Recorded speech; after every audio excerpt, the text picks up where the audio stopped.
अस्सलाम वालेकुम। आपको पता है कि सूरह अल-क़सास पढ़ रहे हैं, 20वां सिपारा है, इसी को कंटिन्यू कर रहे हैं। बिस्मिल्लाहिर्रहमानिर्रहीम।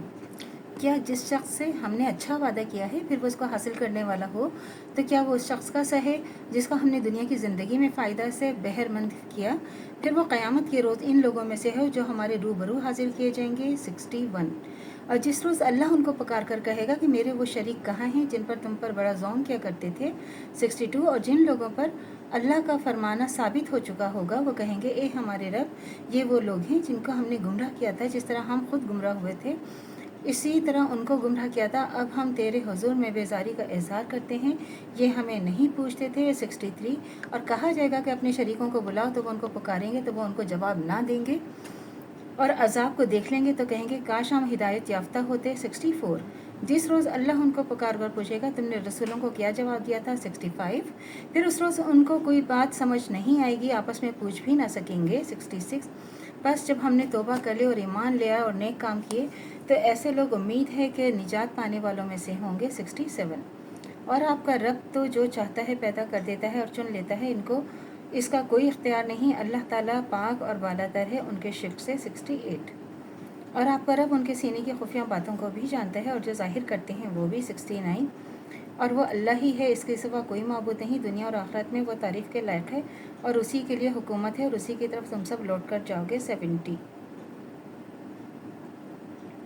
आप कह दीजिए कि देखो तो सही, अगर अल्लाह तुम पर हमेशा क़यामत के दिन रात ही किए रखता तो अल्लाह के सिवा कौन माबूद है जो तुमको रोशनी ला कर दे, वो तो क्या तुम सुनते नहीं हो।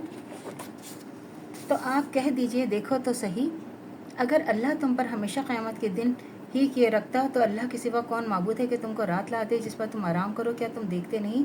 72। अल्लाह अपने इसीलिए अपनी रहमत से तुम्हारे लिए रात को और दिन को बनाया ताकि तुम इसमें आराम करो, अल्लाह का फजल तलाश करो ताकि तुम शुक्रगुजार बनो। 73। और जिस रोज़ अल्लाह उनको पुकार कर पूछेगा, मेरे वो शरीक कहाँ हैं जिस पर तुमको बड़ा ज़ौम करते थे। 74। तो हम हर एक उम्मत में उनसे गवाह निकाल लाएंगे और फिर कहेंगे तुम अपनी दलील पेश करो, तो वो जान लें कि सच बात अल्लाह ही की है जो इफ्तरा क्या करते थे, और उनसे जाता रहेगा। 75। क़ारून मूसा की कौम में से था, फिर वो उनसे अकड़ने लगा और हमने उसको इतने ख़जाने दिए थे कि उनकी कुंजें एक ताकतवर जमात को भी उठाना मुश्किल। जब उससे उसकी कौम ने कहा कि इतराओ मत, क्योंकि अल्लाह इतराने वालों को पसंद नहीं करता। 76। और जो कुछ अल्लाह ने तुमको अता किया है इससे आखिरत का घर हासिल करो और दुनिया में से अपना हिस्सा ना भूल, और जैसे अल्लाह ने तुमसे भलाई की है वैसे ही तुम भी भलाई करो और मुल्क में फ़साद ना करते फिरो, क्योंकि अल्लाह फ़साद करने वालों को पसंद नहीं रखता। 77। क़ारून बोला कि ये माल तो मेरी इल्म की बदौलत है, क्या वो नहीं जानता अल्लाह ने इससे पहले बहुत सी उम्मतें जो इससे क़ुव्वत और माल में ज़्यादा थीं हलाक कर डाली हैं, और गुनाहगारों से उनके गुनाहों के बारे में सवाल नहीं किया जाएगा। 78। फिर एक रोज़ क़ारून अपनी कौम के सामने बड़ी शान से निकला, जो लोग दुनिया की ज़िंदगी के तारीफ़ थे उन्होंने कहा, एक काश हमारे लिए भी वैसे ही होता जैसे क़ारून को दिया गया है, वह बड़ा ही नसीबे वाला है। 79। तो अल्लाह से दुआ करनी चाहिए जो हमारे ईमान है मज़ीद तक कायम व दायम रहे, ख़ात्मा बिल खैर ईमान पर हो।